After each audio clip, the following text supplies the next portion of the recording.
ఈ వీడియోలో మనం ఇంకో ఇంట్రెస్టింగ్ ప్రాబ్లమ్ సాల్వ్ చేద్దాం. క్వశ్చన్ ఏంటంటే print the first 10 squares in list format. So మనం ఫస్ట్ 10 స్క్వేర్స్ని ఈ లిస్ట్ ఫార్మాట్లో ప్రింట్ చేయాలంట. ఇది క్వశ్చన్. దీనికైతే మనం ఒకసారి లాజిక్ ఆలోచించి తర్వాత కోడ్ని రాయాలి.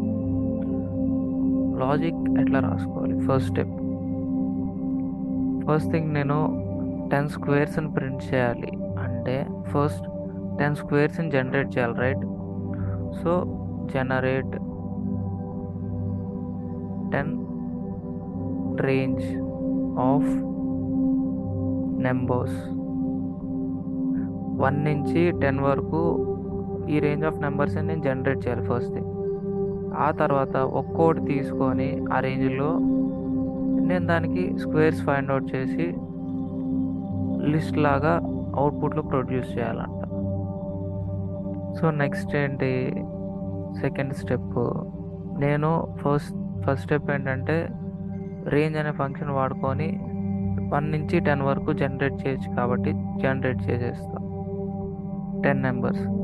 ఆ తర్వాత ఒక్కొక్క నెంబర్ని ఇండివిజువల్గా ఎలిమెంట్ని తీసుకోవాలంటే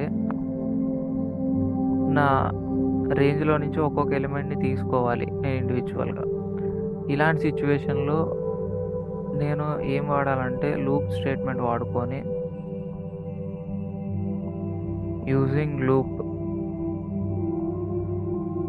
take every element and do squares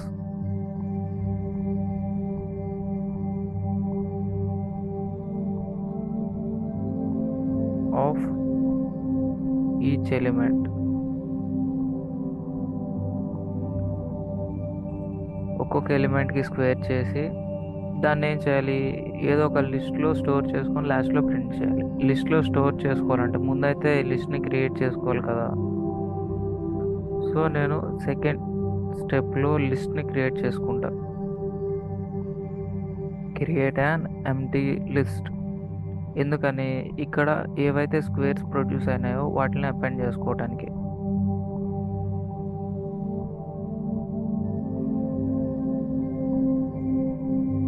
final స్టెప్లో ఫోర్త్ స్టెప్లో అపెండ్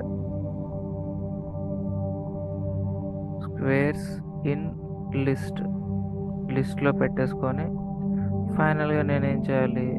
ఆ లిస్ట్ని ప్రింట్ చేయాలి. సో ఇదైతే లాజిక్ అండి. ఈ క్వశ్చన్ సాల్వ్ చేయడానికి ఇది లాజిక్. ఒకసారి మళ్ళీ క్వశ్చన్ అండ్ లాజిక్ చూద్దాం. Print first 10 number squares in list format. List ఫార్మాట్లో నేను ఫస్ట్ 10 నెంబర్స్ యొక్క స్క్వేర్స్ ప్రింట్ చేయాలంట. 1 square 1, 2 square 4, 3 square 9, 4 square 16, 5 square 25, 6 square 36, 7 square 49, 8 square 64, 9 square 81, 10 square 100. So ఇలా మనం లిస్ట్ ఫార్మాట్లో అవుట్పుట్ను ప్రింట్ చేయాలి. దానికోసం నేను రాయాల్సిన కోడ్ ఏంటంటే ఫస్ట్ నాకు స్క్వేర్స్ కావాలంటే ఫస్ట్ 1 నుంచి 10 దాకా నేనైతే ఒక రేంజ్ ఆఫ్ నెంబర్స్ని జనరేట్ చేయాల్సి ఉంటుంది. సో దానికి నేను ఇచ్చే హింట్ ఏంటంటే రేంజ్ అనే ఫంక్షన్ వాడుకొని రేంజ్ని జనరేట్ చేయండి మీరైతే అని ఒక హింట్ ఇస్తా. అండ్ ఎంప్టీ లిస్ట్ క్రియేషన్ అనేది చేయాలి. దేనికంటే నేను స్క్వేర్స్ని స్టోర్ చేసుకోవడానికి నాకైతే ఒక స్టోరేజ్ కావాలి కాబట్టి లిస్ట్లో స్టోర్ చేసుకొని లిస్ట్ ఫార్మాట్లో ప్రింట్ చేసుకోవాలి. నేను అవుట్పుట్ అనేది లిస్ట్ ఫార్మాట్ ఉంది కాబట్టి నేను ఒక ఎంప్టీ లిస్ట్ క్రియేట్ చేశాను అంతే. తర్వాత నేను క్రియేట్ చేసిన రేంజ్ ఆఫ్ ఎలిమెంట్స్లో నుంచి ఒక్కొక్క ఎలిమెంట్ తీసుకొని వాటి స్క్వేర్స్ ఫైండ్ అవుట్ చేయాలి కాబట్టి నేను దానికి ఏం వాడుకోవాలంటే ఏదైనా ఒక లూప్ వాడుకొని ఒక్కొక్క ఎలిమెంట్ని తీసుకోవచ్చు. సో దానికి ఏదర్ నేను ఫర్ లూప్ వాడుకోవచ్చు లేదా వైల్ లూప్ వాడుకొని ఒక్కొక్క ఎలిమెంట్ని బయటికి తీసుకోవచ్చు. దెన్ లిస్ట్లో పెట్టుకోవడానికి అపెండ్ చేయడానికి నాకు లిస్ట్లో అపెండ్ అనే ఒక ఫంక్షన్ ఉంది. అది హింట్ లిస్ట్లో అపెండ్ చేసుకోవడానికి. అండ్ ప్రింట్ చేయడానికి నేను ఇచ్చే హింట్ ఏంటంటే ప్రింట్ అనే ఫంక్షన్ వాడుకొని మనం ప్రింట్ చేయొచ్చు. సో మీకైతే హింట్స్ ఇచ్చేసాను. By using these hints you can try with solution. ఒక ఎంటీ లిస్ట్ అంటే ఇలా క్రియేట్ చేస్తారండి. ఏదైనా ఒక వేరియబుల్ తీసుకొని దానికి ఒక ఎంటీ లిస్ట్ అనేది అసైన్ చేసేస్తారు. సో ఇప్పుడైతే ఈ హింట్స్ తీసుకొని మీరైతే ట్రై చేయండి వీడియోని పాస్ చేసి. అండ్ దెన్ తర్వాత ఎక్కడైతే డౌట్ వస్తుందో అక్కడ మాత్రం చూడండి, సో దట్ మీకు సొంతగా చేయడానికి ఒక ఐడియా అనేది జనరేట్ అవుతుంది. ఇదే కాకుండా ఇలాంటి ఎన్ని ప్రాబ్లమ్స్ ఇచ్చినా ఇలా లాజిక్ రాసుకొని మీ అంతటి మీరుగా కోడ్ రాయగలిగే కెపాసిటీ మీకు వస్తుంది. So please try it.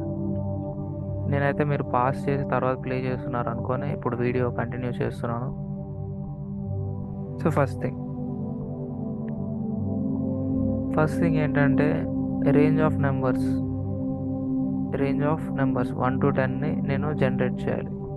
So దాన్ని జనరేట్ చేసుకోవడానికి నేను ఏం ఫంక్షన్ వాడతానంటే రేంజ్ అనే ఫంక్షన్ వాడుకొని జనరేట్ చేస్తాను. రేంజ్లో ఫస్ట్ నేను ఏమి ఇవ్వాలి, స్టార్టింగ్ ఎలిమెంట్ ఎక్కడి నుంచి స్టార్ట్ అవ్వాలంటే 1 నుంచి స్టార్ట్ అవ్వాలి కాబట్టి 1 ఇస్తున్నాను. కామా స్టాప్ ఎలిమెంట్ ఏంటి 10. సో స్టాప్ ఎలిమెంట్ నేను 10 ఇచ్చేస్తున్నా. కామా స్టెప్ ఏమి ఇవ్వాలంటే ఈచ్ అండ్ ఎవ్రీ టైం ఎన్ని స్టెప్స్ ఇంక్రిమెంట్ అవ్వాలంటే 1. డిఫాల్ట్గా 1 ఉంటుంది కాబట్టి మనం 1 ఇచ్చినా ఓకే, ఇకపోయినా ఓకే. సో దీన్ని అయితే నేను ఆర్ అనే వేరియబుల్లో స్టోర్ చేసుకుంటా. ఇలా మనం రేంజ్ అయితే జనరేట్ చేసాం. సో నెక్స్ట్ ఏంటంటే ఫస్ట్ స్టెప్ అయిపోయింది, నేను నాకు కావాల్సిన రేంజ్ జనరేట్ చేశాను. నెక్స్ట్ నేనేం చేద్దాం అనుకుంటానంటే ఒక ఎంటీ లిస్ట్ అనేది క్రియేట్ చేయాలి. So L = within square brackets పెట్టేస్తే నాకు ఒక ఎంటీ లిస్ట్ అనేది క్రియేట్ అయిపోయింది. సో ఈజీగా సెకండ్ స్టెప్ కూడా చేసాను. థర్డ్ స్టెప్ ఏంటి, బై యూజింగ్ లూప్స్ వాడుకొని మనం ఏం చేయాలి, take every element and do squares for each element from range, generated range. మనం జనరేట్ చేసిన రేంజ్ నుంచి ఒక్కొక్క ఎలిమెంట్ తీసుకొని వాటికి స్క్వేర్ చేయాలంట, స్క్వేర్ కనుక్కోవాలి, ఫైండ్ అవుట్ చేయాలి. మనమైతే ఫస్ట్ థింగ్ ఒక్కొక్క ఎలిమెంట్ని లూప్ వాడుకొని తీసుకోవడం చూద్దాం. అంటే ఒక్కొక్క ఎలిమెంట్ని ఫర్ లూప్ వాడుకొని బయటికి తీసుకొచ్చి ప్రింట్ చేసి చూద్దాం అలా వస్తున్నాయా రావట్లేదు. ఎగ్జాక్ట్ మనం ఎక్స్పెక్ట్ చేసిన రేంజ్ వచ్చిందా రాలేదా అని చెక్ చేసుకోవడానికి. For each element in R is nothing but range కదా, సో ఆర్ రాస్తే నేను ఈ రేంజ్ రాసేసినట్టే. ఒకసారి ప్రింట్ చేసి చూద్దాం అనుకుంటున్నా ఆ ఎలిమెంట్ని. నాకు 1 నుంచి 10 వరకు రేంజ్ పెట్టాను కాబట్టి 1 నుంచి 10 వరకు వస్తున్నాయా రావట్లేదా అని. ఇక్కడ మీరు గుర్తుపెట్టుకోవాల్సింది ఏంటంటే రేంజ్ అనే ఫంక్షన్ గురించి ఆల్రెడీ చెప్పాను. మనకి 1 నుంచి 10 వరకు రావాలంటే మనం ఏం చేయాలంటే స్టాప్ అనేది ఒకటి ఎక్కువ ఇవ్వాలి. 10 + 1 నథింగ్ బట్ 11 ఇవ్వాలి. ఒకవేళ మనం 10 ఇస్తే మనకి 1 నుంచి 9 వరకు 1 కాడ స్టార్ట్ అయ్యి 9 వరకు ఎలిమెంట్స్ ప్రింట్ అవుతాయి. ఎప్పుడైతే మన 10 వచ్చిందో అప్పుడు ఆగిపోయి ఆ ఎలిమెంట్ రాదు. కావాలంటే ఒకసారి రన్ చేస్తా చూడండి. సో ఇక్కడ చూసుకుంటే మన అవుట్పుట్లో 1 నుంచి 9 వరకే ఎలిమెంట్స్ వచ్చినాయి, కానీ మనకి 10 అనేది రాలేదు. సో ఈ సినారియోలో మనం ఏం చేయాలి, మన రేంజ్ని ఒక 1 వాల్యూ పెంచుకోవాలి, అప్పుడు మనకి 10 కూడా వస్తుంది. సో నేనైతే ఇప్పుడు ఒక ఎలిమెంట్ని వాల్యూ పెంచుతున్నాను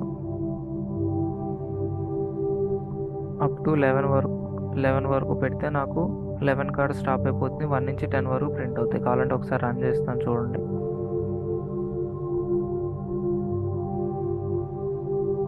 ఇక్కడ చూసుకుంటే 1 నుంచి 10 వరకు నాకు ప్రింట్ అయిపోయింది.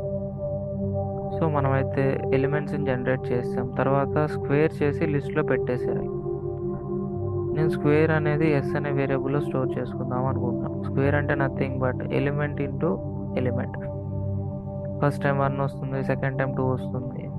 సో నేను ఎలిమెంట్ని అండ్ స్క్వేర్ని ప్రింట్ చేద్దాం అనుకుంటున్నా పక్కనే.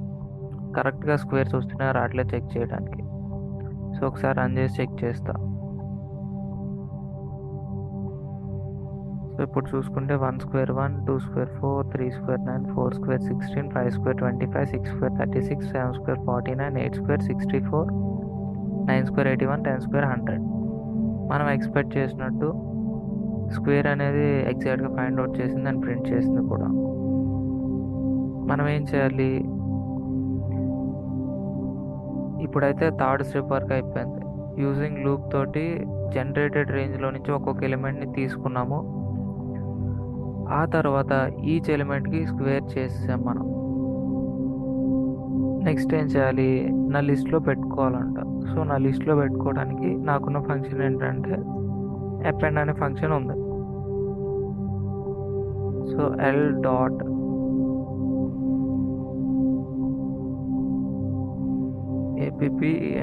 l.append ఆఫ్ ఎస్, స్క్వేర్ని పెడుతున్నాను కాబట్టి ఎస్ని పెట్టేస్తున్నాను. ఇలా మన లిస్ట్లో ఎస్ అనేది అపెండ్ అయిపోయింది. ఈచ్ అండ్ ఎవ్రీ టైం నేను లిస్ట్ని ఒకసారి ప్రింట్ చేసి చూద్దాం అనుకుంటున్నా. అంటే ఫస్ట్ టైం 1 స్క్వేర్ రాగానే 1 పెట్టేస్తున్నా, 2 స్క్వేర్ రాగానే 4 పెడుతున్నా. అప్పుడు నాకు 1, 4 అనేది ప్రింట్ అవ్వాలి. నెక్స్ట్ 9 స్క్వేర్ 3 స్క్వేర్ రాగానే 9 అనేది అపెండ్ చేస్తున్నా.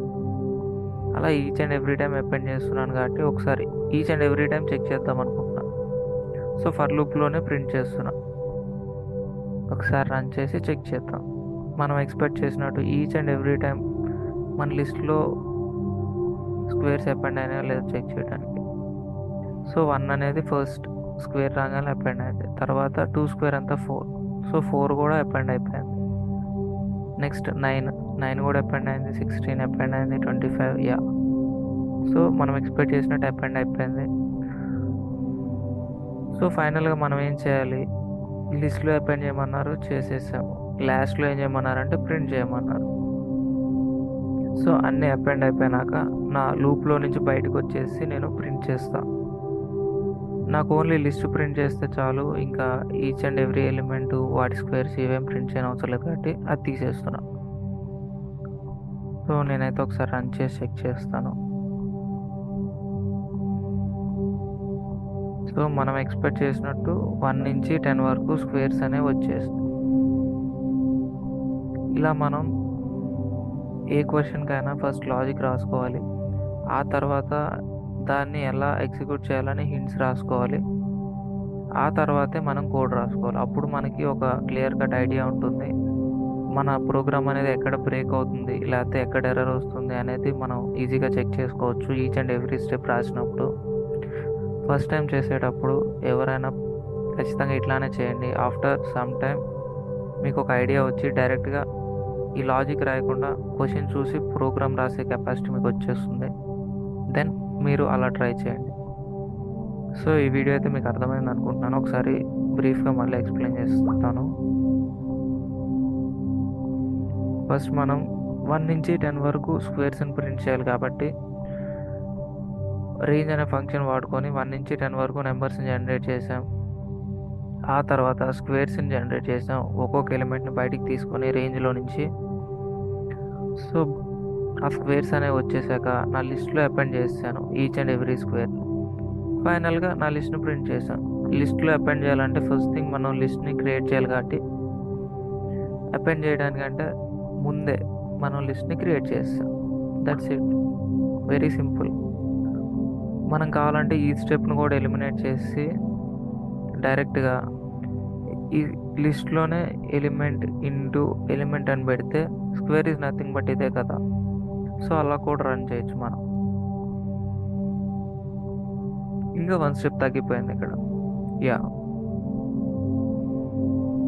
దీన్ని మనం ఇంకా సింప్లిఫైడ్ కావాలంటే చేసుకోవచ్చు, కానీ ఇలా చేస్తే ఏంటంటే మీకు కొంచెం క్లారిటీ ఎక్కువ ఉంటుంది. ఈచ్ అండ్ ఎవ్రీ స్టెప్ ఏమవుతుంది అనేది అర్థమవుతుంది.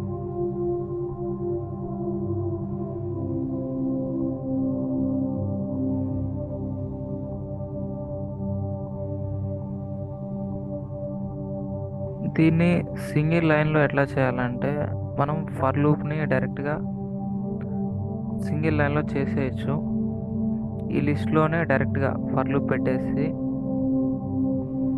For each element in R అన్నప్పుడు ఒక్కొక్క ఎలిమెంట్ అనేది వస్తుంది. మనం ఏం చేస్తున్నాం, ఆ ఎలిమెంట్ని స్క్వేర్ చేస్తున్నాం. సో ఎలిమెంట్ ఇంటూ ఎలిమెంట్ అనేది చేస్తున్నాం. That's it. అది అనేది మన లిస్ట్లో స్టోర్ అయిపోతుంది డైరెక్ట్గా. ఇలా కూడా మనం డైరెక్ట్గా సింగిల్ స్టెప్లో చేసేయచ్చు. For each element in R అన్నప్పుడు ఒక్కొక్క ఎలిమెంట్ వస్తుంది. ఆ ఎలిమెంట్ని స్క్వేర్ చేస్తున్నాం. ఈ లిస్ట్లో డైరెక్ట్గా ఇక్కడ పెట్టేస్తున్నాం కాబట్టి ఇందులోకి వచ్చేస్తుంది. ఇలా రన్ చేసినా మనకేం ఇబ్బంది లేదు. అంటే ఇంకొంచెం సింప్లిఫైడ్గా ఈ వేలో కూడా చేయొచ్చు అనే చెప్పడానికి చెప్తున్నా, చూడటానికి ఈజీగా సింగిల్ లైన్లో ఉండేలాగా. ఎలా చేసినా ఇబ్బంది ఏం లేదండి. ఫైనల్గా ప్రాబ్లమ్ సాల్వ్ చేయడం అనేది కావాలి మనకి. జస్ట్ లైన్స్ తగ్గిస్తున్నాను నేను. చూడటానికి ఇందులో కాంప్లెక్సిటీ అయితే పెరుగుతుంది, కానీ చూడటానికి సింగిల్ లైన్లో ఉంటుంది. మనం దీన్ని కూడా కావాలంటే ఆర్ ప్లేస్లో రాసేసుకోవచ్చు. ఆర్ అంటే నథింగ్ బట్ రేంజే కదా, సో రాసేయచ్చు. సో ఇప్పుడు మనం 2 లైన్స్లో కోడ్ రాయడం కూడా చూసాం ఇందులో.